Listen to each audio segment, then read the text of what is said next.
Film की शुरुआत एक बेहद दर्दनाक दृश्य से होती है। पॉली 32 वर्ष की एक महिला कुर्सी पर बैठी कांप रही है। उसकी आंखें सूजी हुई है, आवाज टूटी हुई है और चेहरे पर हर उम्मीद का अंत साफ दिखाई देता है। उसके सामने एक लड़की बैठी है जो उसे ध्यान से सुन रही है। पॉली बार बार कहती जाती है कि वो चाहे जितनी भी कोशिश कर ले, उसकी जिंदगी में कुछ भी बदलता नहीं। सब कुछ जैसे एक ही जगह थम गया है, एक ही दर्द में, एक ही खालीपन में। जब वो लड़की उससे पूछती है कि आखिर वो चाहती क्या है, तो पॉली धीमी आवाज में कहती है, मैं बस चाहती हूं कि ये सब खत्म हो जाए। पहली नजर में ये सिर्फ एक भावनात्मक टूटन जैसी लगती है, लेकिन फिल्म के अंत तक पहुंचते पहुंचते यही शब्द पूरी कहानी समझने की चाबी बन जाते हैं और यहीं से कहानी पीछे लौटती है। दिखाया जाता है कि पॉली उस घर में वापस लौट रही है जहां वो इस समय अकेली रहती है। कमरों में बिखरी चीजें, अनदेखे संदेश और हर तरफ पसरा सन्नाटा सब मिलकर बताते हैं कि वो अंदर से कितनी थक चुकी है। वो कई नौकरियां छोड़ चुकी है, उसका कोई साथी नहीं और एक ऐसे मानसिक बोझ में जी रही है जिससे वो सालों से निकल नहीं पाई। ये घर वास्तव में उसकी बड़ी बहन लेनी का है। लेनी अपने परिवार के साथ एक बड़े घर में चली गई और पॉली को कुछ समय के लिए यहाँ अकेला रहने दिया गया। ये एक शांत उपनगर है, सर्दियों में और भी ठंडा और सुनसान। इसी दौरान एक रात दरवाजे की घंटी बजती है। पॉली दरवाजा खोलती है। बाहर एक बुजुर्ग महिला खड़ी है जो ठंड में कांप रही है और बेहद परेशान दिखाई देती है। उसके पास फोन नहीं है, बस अपने बेटे के नंबर की धुंधली सी याद। दया के चलते पॉली उसे अंदर आने देती है। शुरुआत में सब कुछ सामान्य लगता है, लेकिन अचानक सब बदल जाता है। बुजुर्ग महिला केवल एक गिलास पानी मांगती है, लेकिन जैसे ही वो बैठती है, एक खौफनाक बात नजर आती है। उसके 2 उंगलियां गायब है और घाव इतने ताजा दिखते हैं कि देखकर रूह कांप जाए। उसके हाथ में एक छोटा सूटकेस है और वो घर के हर कोने को बड़ी अजीब निगाहों से देखती है, खासकर परिवार की तस्वीरों को। पॉली जब उसे पानी देती है तो वो महिला हल्की सी मुस्कान के साथ निजी सवाल पूछना शुरू करती है। क्या पॉली की शादी हुई है? क्या उसके बच्चे हैं? पॉली बताती है कि वो अकेली रहती है और ये घर उसकी बहन का है, लेकिन वो लेनी का नाम नहीं बताती और यहीं से माहौल पूरी तरह बदल जाता है। वो महिला चुपचाप अपना सूटकेस खोलती है, उसमें से एक छोटा लकड़ी का बॉक्स निकालती है और मेज पर रख देती है। फिर बेहद शांत आवाज में कहती है, मैं अब शुरू करने जा रही हूँ। पॉली घबरा जाती है, बेचैनी साफ दिखाई देती है। वो महिला कमरे के एक कोने की तरफ देखती है, मानो वहां कोई अदृश्य चीज मौजूद हो। तो अपना माथा छूती है, सेकंड भर के लिए पूरी तरह डरी हुई लगती है और ये पल दर्शक के लिए बहुत महत्वपूर्ण है, क्योंकि आगे चलकर इसका अर्थ पता चलता है। लकड़ी के बॉक्स के अंदर एक रेत घड़ी आरग्लास है। वो महिला उसे पॉली की ओर बढ़ाकर कहती है, अब ये तुम्हारा है। पॉली डरकर कहती है कि उन्हें बाहर जाकर मदद बुलानी चाहिए, लेकिन महिला उसकी बात बीच में ही काट देती है और एक ठंडी, दिल दहलाने वाली बात कहती है, तुम मर रही हो, मुझे अफसोस है, लेकिन आज रात ही वो रात है। पूरी फिल्म में इस रहस्यमयी किरदार का कोई नाम नहीं बताया जाता। उसे सिर्फ द वुमन कहा जाता है, जिसे कैथरीन हंटर ने निभाया है। वो पॉली से कहती है कि चाहे वो कुछ भी सोचे या महसूस करे, चाय नहीं बदलेगी। आज रात उसका समय समाप्त हो जाएगा। जब तक कि वो शुरू करती है, फिर अचानक रुक जाती है और कहती है कि पॉली समझ नहीं पाएगी। आखिर में वो धीमी आवाज में चेतावनी देती है, किसी को मत बताना, मैंने कभी नहीं बताया था। पॉली घबराई हुई थी, लेकिन खुद को शांत रखने की कोशिश करते हुए उसने महिला से घर छोड़ने के लिए कहा। उसने धमकी दी कि जरूरत पड़ी तो पुलिस को बुलाएगी। पॉली उस लकड़ी के डिब्बे को दरवाजे की ओर धकेलती है, जैसे किसी भी तरह उस अजनबी को अपने घर से दूर भेजना चाहती हो। महिला जैसे ही जाने के लिए मुड़ी, अचानक पीछे मुड़ी और पॉली को उसके नाम से पुकारा, एक नाम जिसे वो जान ही नहीं सकती थी। ये सुनते ही पॉली जैसे पत्थर की तरह जम गई। उसने कांपती आवाज में पूछा कि वो उसका नाम कैसे जानती है। उस अजनबी ने धीरे से एक भयानक सा वाक्य कहा, एक कभी न खत्म होने वाला दुस्वप्न जिससे कोई जाग नहीं पाता। वो धीमे स्वर में माफी मांगती है, मानो पॉली पर दया आ रही हो, और फिर ठंडी रात के अंधेरे में गायब हो जाती है। पॉली दौड़कर अंदर आती है, दरवाजा बंद करके खुद को संभालने की कोशिश करती है। खिड़की से झांकती है, लेकिन महिला कहीं दिखाई नहीं देती। पर सड़क के बीचों बीच वही लकड़ी का डिब्बा पड़ा है, जैसे जानबूझकर वही छोड़ा गया हो। और बेचैनी से कांपते हुए पॉली अपनी माँ को फोन करती है और पूरी घटना बताती है। उसकी आवाज टूट रही होती है। माँ हैरान हो जाती है कि उसने किसी अजनबी को घर में आने दिया। वो तुरंत इसे दवा के असर के कारण निर्णय न ले पाने की गलती बताती है। लेकिन जैसे ही पॉली बताती है कि उस महिला ने कहा था कि वो आज रात मर जाएगी और उसे अजीब सा बॉक्स देने की कोशिश की, उसकी माँ का लहजा बदल जाता है। चिंता छुपाते हुए माँ कहती है कि उसे सब भूलकर अगले दिन होने वाले नौकरी के इंटरव्यू पर ध्यान देना चाहिए। पॉली खुद को व्यस्त रखने के लिए कपड़े चुनने लगती है और अपनी माँ को तस्वीरें भेजती है। लेकिन हर बार कैमरा उठाते ही कमरों के कोनों में कुछ परछाइयां हिलती हुई महसूस होती है। उसे लगता है मानो कोई उसके पीछे खड़ा है, जैसे किसी स्त्री की आकृति बस उसकी नजर की सीमा के पार खड़ी हो कर। वो नीचे जाती है और सिगरेट जलाती है। तभी माँ का दोबारा कॉल आता है। पॉली कहती है कि उसे माँ की परफ्यूम की खुशबू महसूस हो रही है कि वो घर में अकेली है। माँ इसे सिर्फ घबराहट कहकर टाल देती है। लेकिन तभी पॉली की नजर मेज पर रखे लकड़ी के बॉक्स पर पड़ती है, जो अब घर के अंदर था। वो जानती है कि उसने उसे कभी अंदर नहीं लाया। माँ कहती है कि शायद वो भूल गई होगी। लेकिन जब बॉक्स के अंदर वाली रेत घड़ी आरग्लास दिखती है, तभी दूसरी तरफ की आवाज बदल जाती है। तुमने इसे अभी तक शुरू नहीं किया। पॉली ठिठक जाती है। उसने कभी रेत घड़ी का जिक्र नहीं किया था। फिर आवाज सुनाई देती है, मैं तुम्हारी माँ नहीं हूं। आवाज बिल्कुल माँ जैसी थी, पर उससे कहीं ठंडी, कहीं तेज और बहुत ज्यादा जानकार। वो ऐसी बातें बताने लगती है जो कोई और जान ही नहीं सकता था। पॉली के निजी राज, यादें जो उसने किसी से साझा नहीं की थी। और फिर वो निर्दयता सामने आती है। तुम हमेशा से धीमी रही हो और आज रात तुम मरोगी।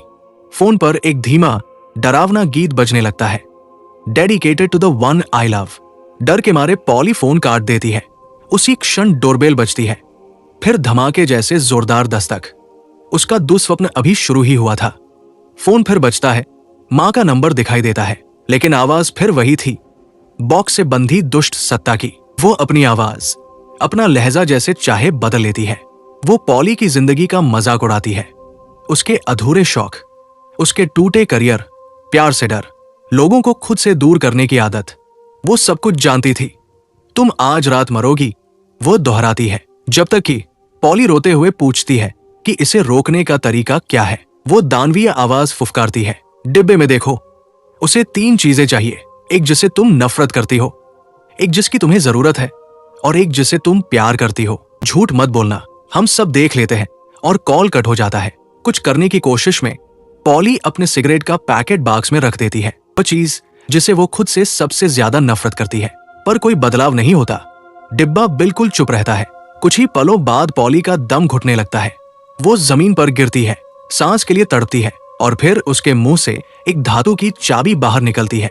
डरी हुई, कांपती हुई वो घर से बाहर भागती है और पड़ोसी का दरवाजा खटखटाती है। एक महिला दरवाजा खोलती है।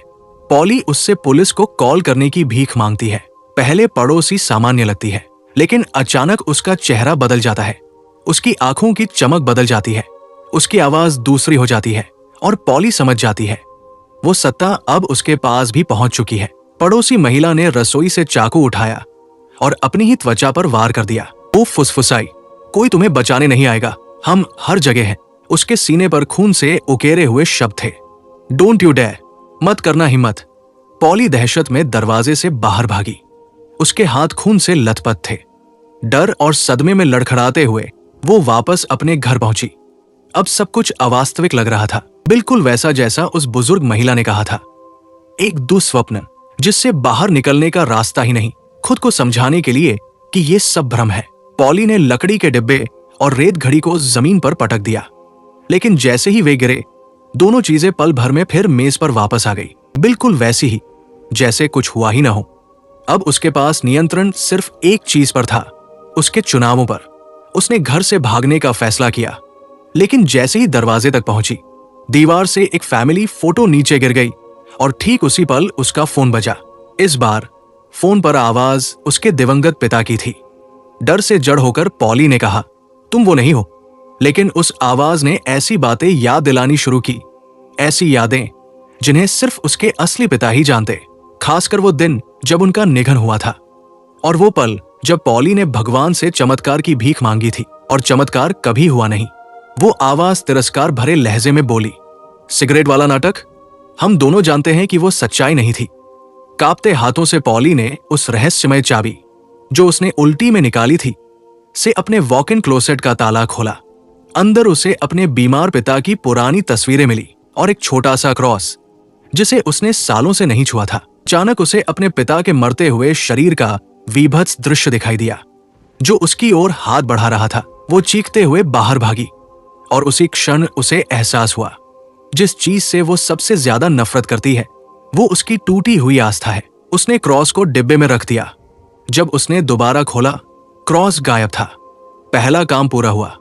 फिर दूसरी परीक्षा शुरू हुई, वो चीज जिसकी उसे जरूरत थी। रेत घड़ी के अंदर की रेत फिर बहने लगी। घर में एक महिला की आवाज गूंजी। पॉली ने मुड़कर दर्पण की ओर देखा। उसकी परछाई मुस्कुरा रही थी, एक अमानवीय मुस्कान के साथ। उसके हाथ में गार्डन कटर थे। परछाई ने अपना सिर दर्पण पर दे मारा। कांच टूट गया और जब पॉली ने नीचे देखा, वे कटर उसके अपने हाथ में थे। उसे नहीं पता था क्यों, लेकिन वो समझ गई कि ये एक संकेत है। फोन बजा। लेनी की कॉल। लेनी घबराई हुई थी, पूछ रही थी कि पॉली पिछले 20 मिनट से क्यों कॉल नहीं उठा रही। पॉली चौंक गई, उसे तो कोई कॉल मिली ही नहीं। फिर लेनी ने कहा कि पॉली ने उसे फोन करके बताया था कि कोई मर चुका है और अली खतरे में है। पॉली ने रोते हुए कहा कि उसने ऐसा कोई कॉल किया ही नहीं। लेकिन सबसे डरावनी बात थी अगला वाक्य, पॉली, तुम्हारी कार मेरे घर के बाहर खड़ी है। पॉली अपने घर में थी। कोई एंड शायद कुछ उसकी पहचान का इस्तेमाल कर रहा था। कॉल कट गई। पॉली भागकर निकलने की कोशिश करती है, लेकिन दरवाजा खुद लॉक हो जाता है। वो खिड़कियां तोड़ती है, हैंडल खींचती है, कुछ काम नहीं करता। फंसी हुई वो चिल्लाती है, तुम मुझसे चाहते क्या हो? टीवी अपने आप चालू हो जाता है। स्क्रीन पर एक वीडियो चलता है, शायद अली का या शायद पॉली के बचपन का। कैमरा उंगलियों पर जूम करता है और पॉली समझ जाती है सत्ता उससे उसकी उंगली चाहती थी। अगर उसने मना किया तो शायद अली को निशाना बनाएगी। कांपती हुई, रोते हुए पॉली गार्डन कटर उठाती है और एक भयानक झटके में अपनी छोटी उंगली काट देती है। उसकी चीख पूरे घर में गूंजती है। टीवी बंद हो जाता है। वो हाथ बांधती है, मुश्किल से होश संभालते हुए, लेकिन सत्ता अभी खत्म नहीं हुई थी। वो फिर प्रकट होती है, उसकी मां की आवाज और चेहरा लेकर, और आदेश देती है कि पॉली रोना बंद करे और खुद से प्यार करे। पॉली डिब्बा खोलती है और अंदर उसकी कटी हुई उंगली रखी है, अस्वीकृत। इसके बाद परीक्षा और भी कठिन होने वाली थी। टीवी फिर से झिलमिलाया। फोन की स्क्रीन पर सिर्फ एक शब्द दिखाई दिया, रॉन्ग, गलत। पॉली रोते हुए गिड़गिड़ाई, तुम्हें मुझसे चाहिए क्या? और तब उस दुष्ट सत्ता ने अपना असली इरादा सामने रखा। उसने अपना हाथ उठाया और दिखाया कि उसकी एक उंगली गायब थी, यानी वो पॉली से उसी की मांग कर रही थी। पॉली को अचानक एहसास हुआ, बहुत देर से, कि उसने भयानक गलती कर दी थी। सत्ता को उसकी कटी हुई पैर की उंगली नहीं चाहिए थी, उसे हाथ की उंगली चाहिए थी।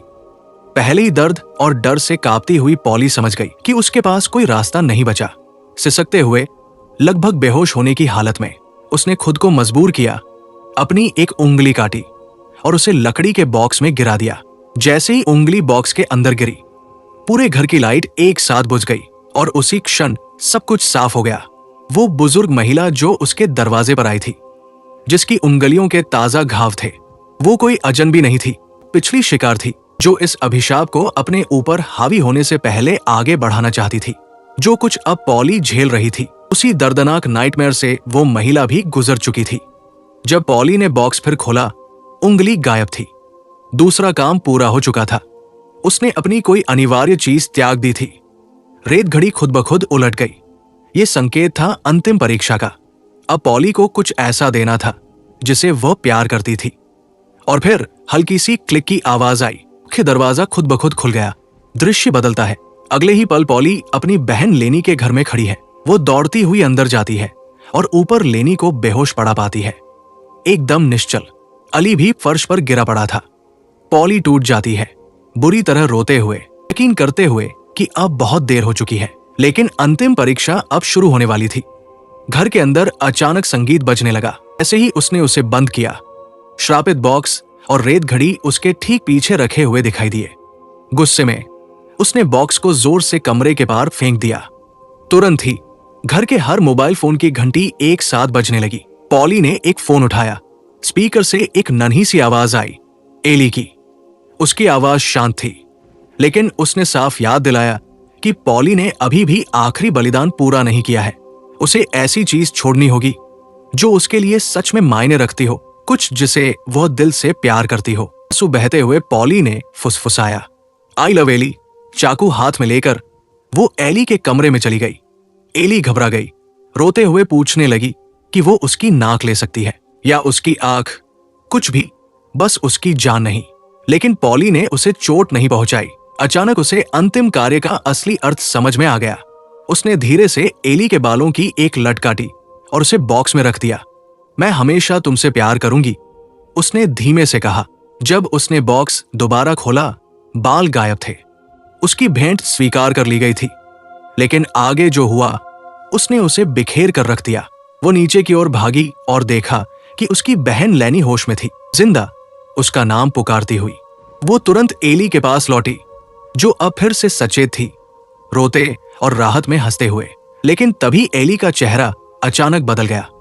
उसकी मुस्कान विकृत हो गई, उसकी आवाज ठंडी और बेरहम हो गई, और अगली ही पल, बिना किसी चेतावनी, एली ने चाकू सीधे पॉली के सीने में घूम दिया। पॉली झटके से जाग उठी। अपने ही डाइनिंग टेबल पर बॉक्स और रेत घड़ी उसके सामने वैसे ही रखे थे, एकदम अनछुए। लैनी के घर में जो कुछ उसने देखा था वो उसकी हकीकत का हिस्सा बिल्कुल नहीं था। बेबस होकर उसने जो भी चीज मिली वो बॉक्स में डालने लगी। उसकी अंगूठी, उसका हार, दोनों तुरंत गायब हो गए। रेत घड़ी फिर से उलट गई। उसने खुद को काटा और खून की बूंदें बॉक्स में टपकाई। लेकिन अंदर से एक भयावह कंकाल जैसा हाथ बाहर आया और उसकी कलाई पकड़ ली। पॉली किसी तरह हाथ छुड़ाकर चीखी, तुम मुझसे क्या चाहते हो? अभी उसे वो बुजुर्ग औरत याद आई, घबराई और कांपती हुई, जो पहले उसके दरवाजे पर आई थी। वो भी शायद यही करने की कोशिश कर रही थी, श्राप किसी और को सौंपने की। घबराहट में पॉली बाहर दौड़ी और पड़ोस के हर घर के दरवाजे को पीटने लगी, पर दरवाजा बंद रहा, जब तक कि आखिरकार एक दरवाजा खुला। वहां एक लड़की खड़ी थी, थारा नाम की, और ठीक उसी तरह जैसे वो बूढ़ी औरत थी। अब पॉली भी एक डरी हुई, बेताब अजनबी की तरह दिख रही थी, जो इस खौफनाक श्राप को आगे बढ़ाकर खुद बचने की कोशिश कर रही थी। लड़की ने दरवाजा खोला और पॉली को अंदर आने दिया, ये कहते हुए कि उसके माता पिता जल्द ही लौट आएंगे। पॉली कुछ कहना चाहती थी, लेकिन उसके भीतर मचल रहा भय इतना गहरा था कि वो साफ साफ कुछ भी समझा नहीं पा रही थी। जब लड़की चाय बनाने के लिए अंदर गई, पॉली ने एक भयानक झलक देखी। ठहरा गलियारे में खड़ी थी, सिर से पैर तक खून से लथपथ। पॉली ने पलक झपकाई और दृश्य गायब हो गया, लेकिन संदेश स्पष्ट था। श्राप ने अपना अगला शिकार चुन लिया था। अपने हाथों से पॉली ने अपने बैग से लकड़ी का बॉक्स निकाला और उसे मेज पर रख दिया। उसके पास रेत घड़ी भी रख दी। ठहरा हैरानी से पूछने लगी कि ये अजीब सा बॉक्स किस काम का है। पॉली उसकी ओर देखती रही और धीमी आवाज में पूछा, तुम्हारा नाम ठहरा है? लड़की का चेहरा जम गया। उसने कभी अपना नाम बताया ही नहीं था। उसकी आंखों में तनाव उतर आया। उसने तुरंत पॉली से जाने की विनती की, लेकिन पॉली, जो अब डर के पार थक चुकी थी, फुसफुसाई, तुम जल्द ही समझ जाओगी। और वही निराशाजनक शब्द दोहराए जो हमने कहानी की शुरुआत में सुने थे। लगातार कोशिश करने पर भी वही दर्द, वही अंत। पॉली बोली, मैं अब शुरू करने वाली हूं। उसने ठहरा पर झूठ बोलने का आरोप लगाया। उसके माता पिता वापस नहीं आने वाले, कम से कम वैसे नहीं जैसे वो उम्मीद कर रही थी। फिर पॉली ने बॉक्स उसकी ओर सरकाया और कहा, अब ये तुम्हारा है और आज रात तुम जिंदा नहीं बचोगी। घबराहट ठहरा के चेहरे पर दौड़ गई। वो बोली कि वो सिर्फ पॉली की मदद करना चाहती थी, लेकिन पॉली अच्छी तरह जानती थी कि ये कहानी कैसे खत्म होती है। उस रात बाद में पॉली अपने फायरप्लेस के पास बैठी थी, थकी हुई, टूटी हुई। अचानक बूढ़ी औरत उसके पीछे खड़ी थी, हाथ में वही श्रापित बॉक्स पकड़े हुए। कांपती आवाज में उसने कबूल किया, ये चाहता है कि मैं तुम्हें मार दूं। पॉली डर से पीछे हट गई। औरत ने समझाया कि ये बॉक्स कभी अपने शिकारों को नहीं छोड़ता। बहुत साल पहले ये उससे भी चिपक गया था, जब उसने भी किसी अजनबी की दस्तक पर दरवाजा खोला था। वो आखिरी दस्तक थी जो उसने सुनी। शायद, उसने कहा, ये बॉक्स उन्हीं को चुनता है जो पहले से भीतर से टूटे हुए होते हैं। उसने कहा कि वो मानती है कि पॉली एक अच्छी इंसान है, लेकिन श्राप को इससे कोई फर्क नहीं पड़ता। वो बोली कि उसने खुद को काटा, रोई, भीख मांगी, सब कुछ किया खुद को आजाद करने के लिए, लेकिन बॉक्स हमेशा और ज्यादा चाहता था। वो चाहता था डर। दोनों के बीच संघर्ष हुआ और पॉली ने कैंची उठा ली। निराशा में उसने उस औरत को चुभो दिया। गिरते हुए औरत ने आखिरी सांस में फुसफुसाया, मौत से मत डरो, डर को अपनी जिंदगी मत चलाने दो। जब बूढ़ी औरत की मौत हुई तो पॉली ने उसके दर्द की गहराई देखी। उसके चेहरे का आधा हिस्सा नष्ट था, एक आंख गायब। वो बॉक्स उसे सालों से यातना दे रहा था। उसी पल पॉली समझ गई, वो दानवीय शक्ति डर पर ही जीवित रहती है। इसलिए उसने तय किया कि अब वो इसे वह चीज नहीं देगी जिसकी ये भूखी थी। उसने रेत घड़ी अपने सामने रखी और रेत को गिरते हुए देखती रही, और पहली बार वो घबराई नहीं। अगली सुबह लेनी और एली नीचे आई, जिंदा, जैसे सब कुछ सामान्य हो गया हो। लेकिन लेनी ने देखा कि लिविंग रूम बिखरा पड़ा था और पॉली के कपड़े हर जगह फैले थे, जबकि पॉली वहां थी ही नहीं। पॉली अपने घर में जागी, उलझन में। कुछ पल के लिए लगा जैसे सब एक सपना हो, जब तक उसने अपने गायब उंगलियां नहीं देखी। हकीकत बर्फ की तरह उसकी नसों में उतर गई। उसने खिड़की से बाहर देखा और जिस पड़ोसी के घर वो पहले मदद के लिए भागी थी, वो जिंदा और सुरक्षित दिखाई दी। संतोष से भरकर पॉली लेनी के घर गई और एली को कसकर गले लगाया। वादा किया कि वो जल्द लौटेगी।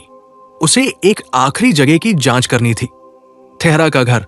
जब थेहरा ने दरवाजा खोला, पॉली ने बॉक्स मांगा। यकीन था कि वही उसे ले गई थी, लेकिन थेहरा सचमुच भ्रमित लगी। उसने कहा पॉली गलत समझ रही है, उसके माता पिता तो बस क्रिसमस मनाने बाहर गए हैं। अब शांत हो चुकी पॉली ने पीछे हटकर एक सिगरेट जलाई, लेकिन तभी उसका फोन बजा। उसका हाथ कांपने लगा। वो स्क्रीन की ओर देखने की हिम्मत नहीं कर पाई। कुछ ही क्षण बाद जैसे ही थेहरा ने दरवाजा बंद किया, सच्चाई भयावह तरीके से सामने आई। गलियारे की दीवार पर खून से लिखे शब्द उभरे, किसी से मत बोलो, किसी पर भरोसा मत करो, वो झूठ बोल रही है। थेहरा आगे बढ़ी और तब पॉली ने एक और डरावनी बात देखी। लड़की की कई उंगलियां गायब थी, शांत, लगभग मशीन जैसी हरकतों में। थेहरा ने कुछ छोटा सा उस श्रापित बॉक्स में रखा, मानो वह एक ऐसा अनुष्ठान पूरा कर रही हो जिसे वो अब रोक नहीं सकती थी। पॉली घर के भीतर आगे बढ़ी और डाइनिंग रूम में पहुंची। वहां मेज पर निश्चल बैठे थे थेहरा के माता पिता, पहले से घट चुकी दहशत के मौन गवाह। उससे पहले कि कुछ और घटता, थेहरा का फोन बजा। कमरे में गूंजती हुई वो घंटी इतनी तेज थी कि रूह कांप उठे। दृश्य अंधेरे में डूब गया। बॉक्स का निर्दयी चक्र खत्म नहीं हुआ था, जरा भी नहीं। कई दर्शक इस फिल्म को एक साधारण अलौकिक हॉरर के रूप में देख सकते हैं, लेकिन इसकी सतह के नीचे एक बेहद गहरी परत छिपी है। एक मनोवैज्ञानिक चित्र जो दिखाता है कि कैसे अपराध बोध और डर किसी इंसान को भीतर से निगल सकते हैं। ऊपर से देखने पर यह एक परिचित हॉरर कहानी लगती है। एक अकेली लड़की, अजीब नियमों से बंधा एक श्रापित बॉक्स और अदृश्य ताकतें जो हमेशा उसके आसपास मंडराती रहती है। लेकिन इसकी असली गहराई इससे कहीं ज्यादा व्यक्तिगत है। पॉली का पीछा करने वाली वो अदृश्य सत्ता सिर्फ कोई राक्षस नहीं है, वो उसके भीतर चल रहे मानसिक संघर्ष का जीवित रूप है। निर्देशक ब्रायन बर्टिनो ने कहा है कि वे हॉरर का इस्तेमाल भावनात्मक पीड़ा को सच्ची और ठोस रूप में दिखाने के लिए करते हैं, और ये थीम यहाँ बेहद स्पष्ट है। वो बॉक्स पॉली की बढ़ती चिंता का प्रतीक है, एक ऐसी चीज जो जितना वो उसे दबाने की कोशिश करती है उतना ही शक्तिशाली हो जाती है। सिर्फ एक अलौकिक वस्तु होने के बजाय ये उसकी टूटी हुई मानसिक स्थिति का रूपक बन जाता है। पॉली का जीवन पहले ही उसके पिता की मौत, उसकी बहन लेनी के साथ बिगड़े रिश्ते के बोझ तले दबा हुआ है। वो भारी अपराधबोध ढो रही है। उसने जो किया, जो नहीं किया और जो वो मानती है कि उसने बर्बाद कर दिया, वही अपराधबोध धीरे धीरे एक राक्षसी रूप ले लेता है। बॉक्स उसी बोझ का प्रतीक है, हर वो डर, हर वो भावना जिसे वो भीतर गहराई में दबा देती है, उस बॉक्स में जहर की तरह जमा होती जाती है। आखिर में कहानी किसी छिपे हुए प्राणी द्वारा पॉली का पीछा किए जाने की नहीं है, ये उस कहीं ज्यादा भयावह राक्षस के बारे में है जो उसके भीतर ही रहता है। और इसी के साथ खत्म होती है विशस की अंधेरी और भयावह यात्रा। एक कहानी जो शुरू होती है एक श्रापित बॉक्स से और खत्म होती है एक सिहराने वाली सच्चाई पर। कभी कभी सबसे डरावनी लड़ाई बाहर छिपे राक्षसों से नहीं होती, बल्कि उन डर से होती है जिन्हें हम सबसे ज्यादा अनदेखा करते हैं।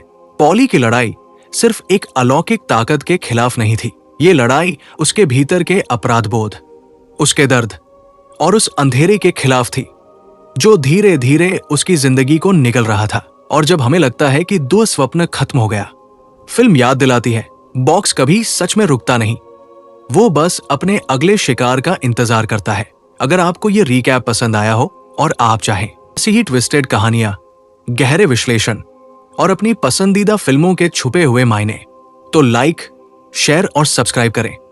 मूवी एक्सप्लेन्ड इन हिंदी को बेल आइकन दबाएं कि अगली डरावनी कहानी आपसे छूट न जाए। देखने के लिए धन्यवाद और याद रखिए, किसी दरवाजे को मत खोलिए जब तक आप तैयार न हो उसके दूसरी तरफ मौजूद सच्चाई के लिए।